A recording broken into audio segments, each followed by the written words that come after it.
Today on the HR Department's Preventing People Problems podcast, we're talking about investigations when things go wrong, dealing with the process, dealing with the emotions, and dealing with the aftermath.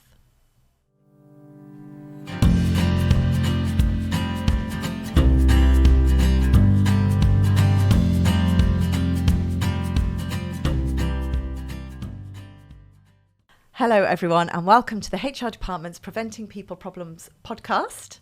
I'm Tracey Hudson and I have with me today two amazing HR professionals, Sarah Bradley and Michaela Gartside. Hello ladies. Hi Hello. Tracey. Hi Tracey.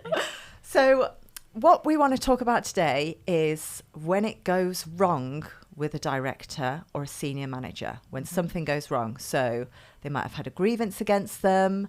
They might have, some misconduct, something dodgy at the Christmas party or, a bit of embezzlement, whatever the topic is. So something's gone wrong with a senior person in the business. As a business owner, how do you deal with that, especially if a grievance is against you as the business owner? So let's talk about that. Okay. So, Michaela, let's start off with, business owners just found out that something's happened. The response is always Emotional. There you go. Definitely. So naturally, we're all human beings, and so therefore our first reaction is emotion. Yeah. Can't predict what that emotion will be. For some people it's shock, for some people it's anger, distress. It can be a multitude of emotions. And I think the thing to be is not afraid of the fact you've had an emotional reaction. Yeah. What's really important is what to do with that emotional reaction. And as difficult as it is, you've got to take a deep breath, accept you're having an emotional reaction, but almost do nothing initially. Let that reaction hit you and happen before you jump straight in. Mistakes happen when you allow your emotional reaction to determine your actions. Yeah. But that is so tough in the moment. Absolutely. And particularly, either it's about you, so somebody's making a claim about you, or something's happened with somebody that you have always trusted, trust with your business, has been a confidant for years, whatever it is, you can't avoid it.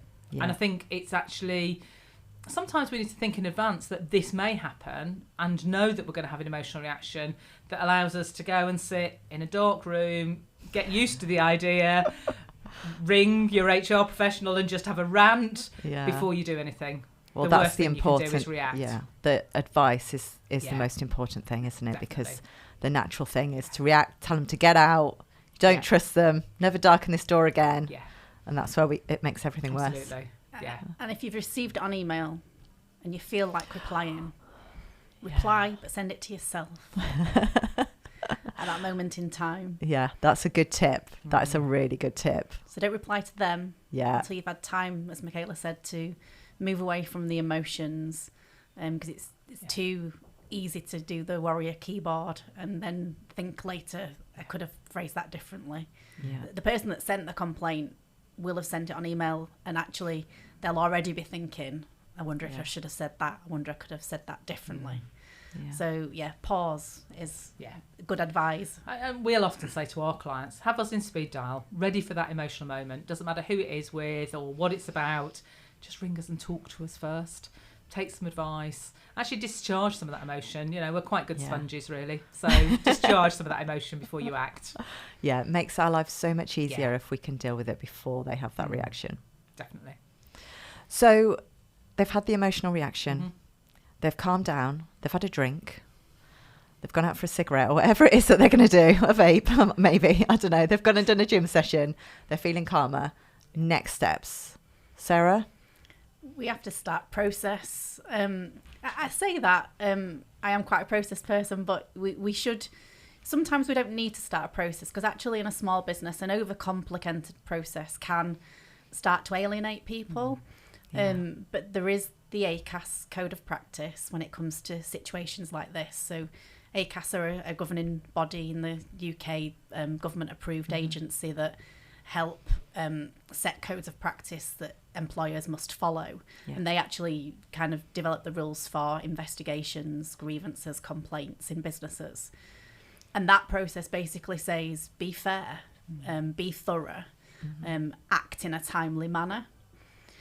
sometimes you've got to know your business really well. Sometimes it still is relevant to have a conversation first. So even the ACAS Code of Practice will help us try and solve things informally if we can. But you've got to know when it's right to be and okay to have that informal conversation versus needing to do a really thorough investigation. And we've got to get that investigation right. We've got to get the facts. We've got to interview lots of people, gather witness statements. So you've got to really know your team, and that's where Michaela's already said, speak to somebody that's been through this already, whether it be another business owner that's been through it before or a HR advisor that can help you. We've got to get it right, because if we get it wrong, it's got repercussions down the line from a legal perspective. And you've got to be careful you're not starting a witch hunt. Yeah. It's really easy to jump to a conclusion, decide what you want the outcome of that investigation to be, and find all the evidence that supports what you think. Yeah. So where do you start? It's about discovery of fact, isn't it? Because you've had an emotional reaction to what may be an emotional situation. And dependent on your beliefs, as you say, you're going to jump to conclusions. It is about understanding the facts. What actually happened? Who witnessed it? Who saw and heard what? And it's making sure that we don't listen to hearsay. We don't listen to somebody else's version of somebody else's story. It is important that we just really sometimes slow the whole thing down, whether it's informally or formally, to understand exactly what happened, what the situation was. So that, yes, you're not jumping to conclusions. You're not prejudging the outcome. You're not prejudging what consequences you want to have. You really do take time to understand it more thoroughly. And I think that's the key. And that can be hard sometimes, because that might feel as though it's going too slow. It might feel as though it's a waste of time because I already know what's happened. But often that thoroughness in investigation, and I use the term investigation in its loosest of terms, it's the fact-finding, it's discovery, it's about what actually happened. Yeah, an investigation doesn't have to be a really big deal, does it? That's right. You need to be digging deep, though. So, as Michaela's already said, we can't listen to somebody else's version of what that somebody else saw. Yeah. And when we do get people saying to us things such as, I feel bullied or I feel harassed, we need to help them explain what that means to them, because it can mean something different to each individual. So in order for us to be able to really understand and help the person making the complaint and the person receiving the complaint understand what's going on, we need specifics of dates and times and events and feelings. But it can't just be one or the other. We need a really round picture so that we can really help both parties as best as we can.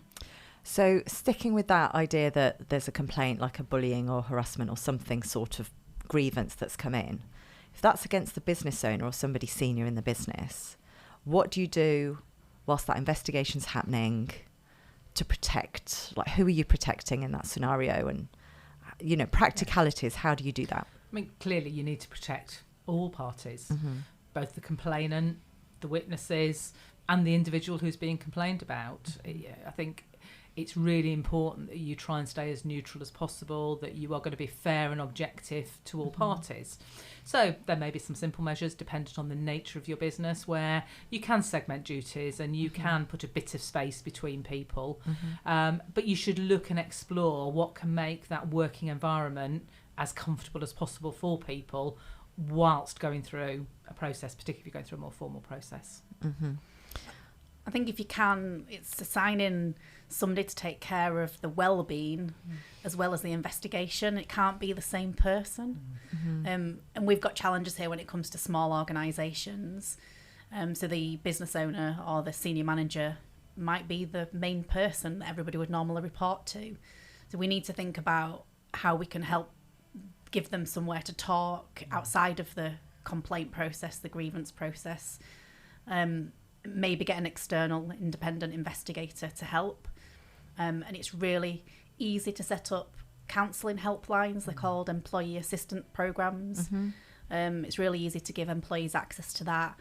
You can join schemes at a really relatively cheap price per year. So it's about not just dealing with the complaint, but thinking about the well-being of the people that are involved and the people that are being asked to be witnesses as well. Mm-hmm. In a small business, just thinking about support for the employees, some employees might be members of unions. Mm-hmm. Small business owners, their first reaction is, we don't recognise a union.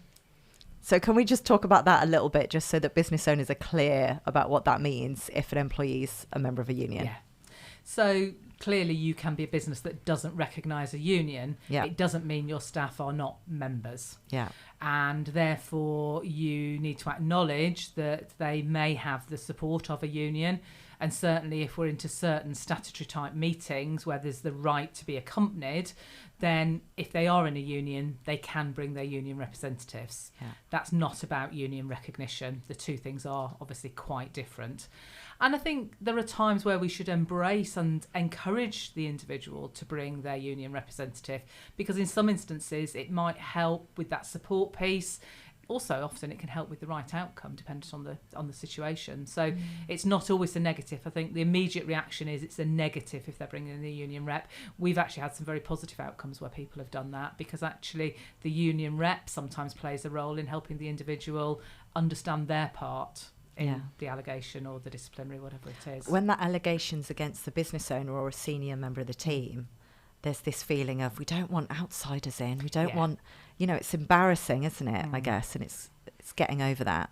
I think the other example, when we're talking about being accompanied at these types of meetings, we can stick to the letter of the law, which says no right to be accompanied at the investigation stage, but it doesn't always get us where we need to be.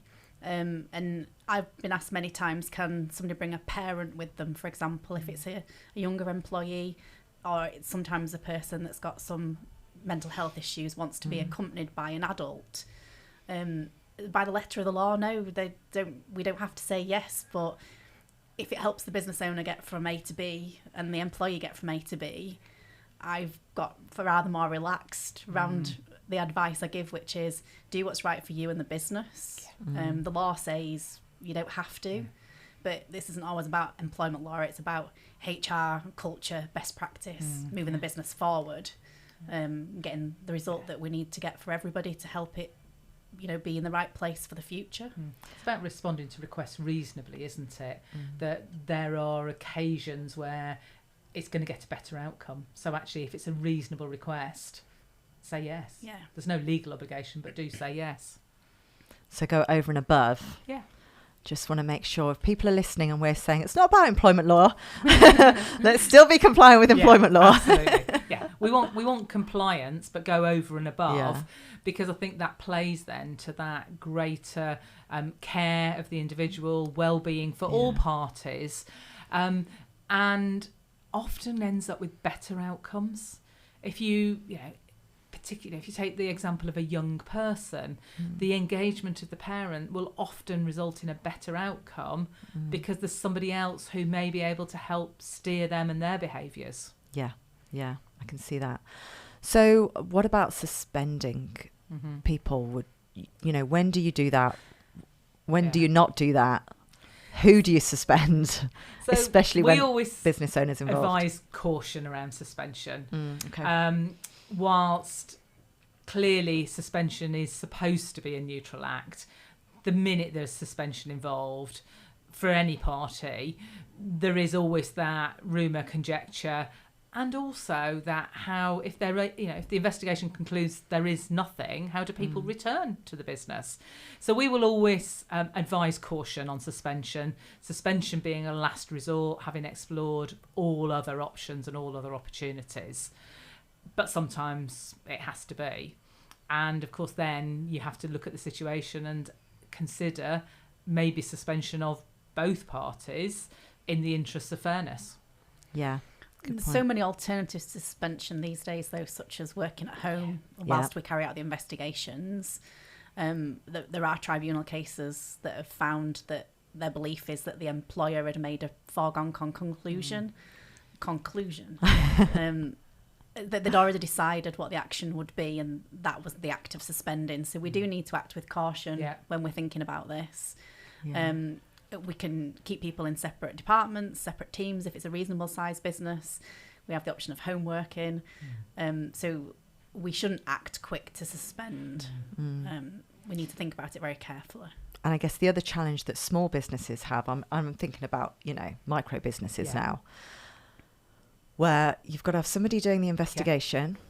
And then if there's a disciplinary, who does that? And then if this has all come out of a grievance, who does the grievance hearing? Not everyone can do it, or can they?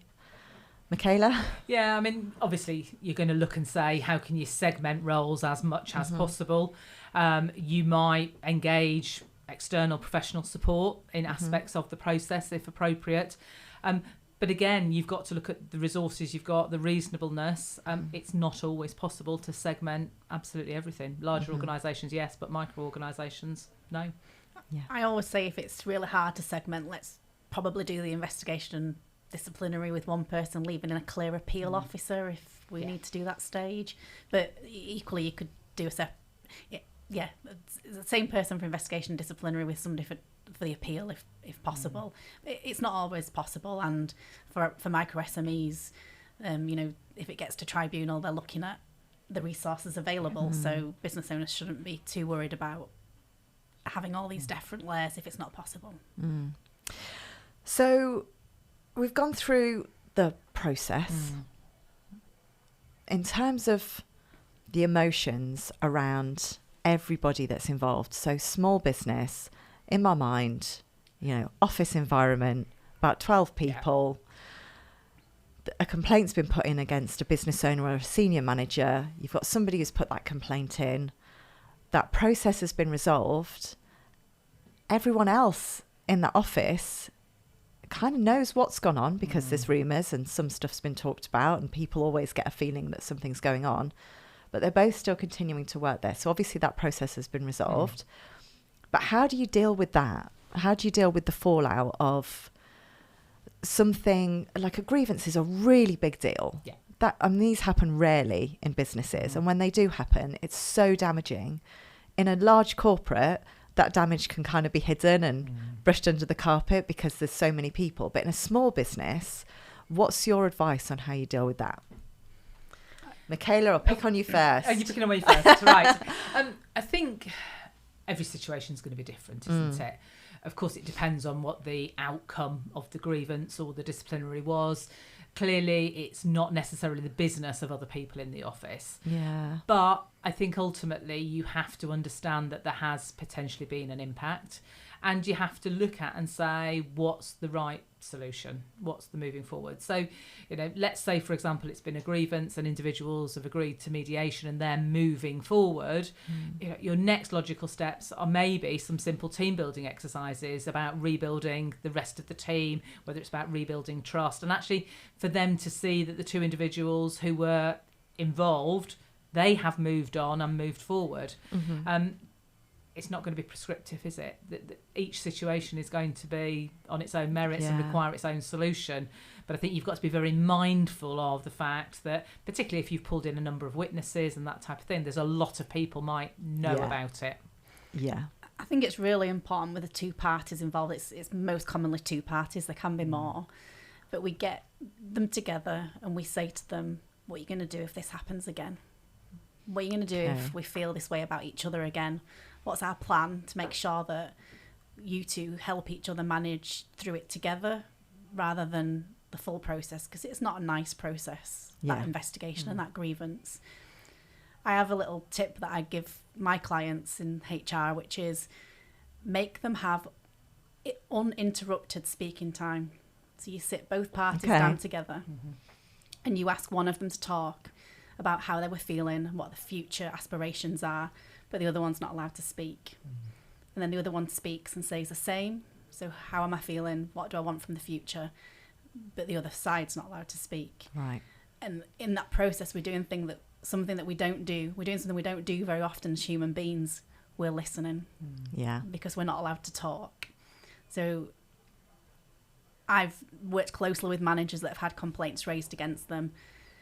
And the manager that's had the complaint raised goes into work feeling, burning sensation in the stomach, sickness, because they don't know how to face that employee. So we've got to get people back together, the same feeling for the employee that's raised the complaint. we've got to get them talking and communicating, and to give them some structure to start with often helps. So that uninterrupted speaking time prescribed means they've got to listen, and it can create magical moments in helping understanding. That's really good. And I guess there's something about looking at the culture of the business as a whole. I mean, on one hand, you must have a good, positive culture if you've got someone who feels that they can raise a complaint. Yeah. That's good, tick. Yeah. But at the same time, what behaviours are being demonstrated for that manager to feel that he could treat that person in that way? I'm saying he, I'm assuming it's a man. That's really sexist, isn't it? He is in my head.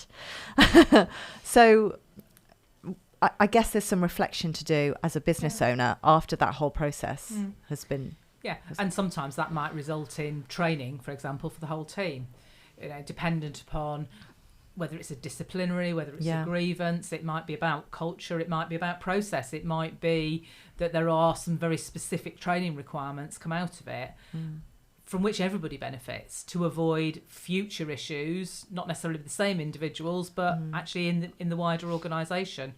There is a responsibility on the business, isn't there, to make sure that people know what acceptable behaviour looks like, whether that's around equal opportunities, sexual harassment. There's a responsibility on the business to address those things. So if there has been in any way a culture of those behaviours, whilst we might have addressed it through a process with certain individuals, we need to look at the wider organisation and, if necessary, train and or refresh training.